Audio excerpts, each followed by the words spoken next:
Guys, তো রমজান মাসের আজকে হলো 19 নম্বর রোজা। এখানে আমার থাল আছে, আপনাদের দেখিয়ে দিই, চলেন। আর এটা হলো খেজুর, কলা, জানেন তো এটা সেই পিৎজা চাউমিন দিয়ে, এটা রুটি, ডিম, কি কি সস আর মিষ্টি আরও আছে, একটাই দিয়েছে তাহলে ভালো থাকার জন্য। আর এই দেখেন চপ আর শসা, তরমুজ। আর এই দেখেন দহি, প্রতিদিন এখন খাবার এইটাই। আর এটা চাটনি এখনো ঢালেনি। আর এটা হলো ছোলা, কাঁচা ছোলা, আর পানি আর শরবত। এইটা হলো আজকেকার খাবার।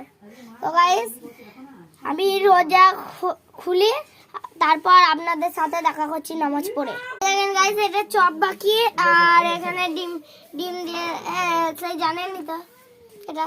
আর এই একটা আধখানা চপ, আর এই দেখেন একটা পড়ে আছে তরমুজ আর মিষ্টি, আর এই সস বেশি খাইনি, চাটনি, আর এই আছে একটা করে, এটা সাপা চাট হয়ে যাবে এখানে। তো গাইস আজকে আর এই কটা খাবার আছে, এখানে সাপা চাট হয়ে যাবে। তো গাইস আমার জন্য দোয়া করবেন যেন আমি সব কটা রোজায় রাখতে পারি। আর সবাই আপনারা দোয়া করবেন আমি যেন সব রোজা রাখতে পারি। Tata, bye bye.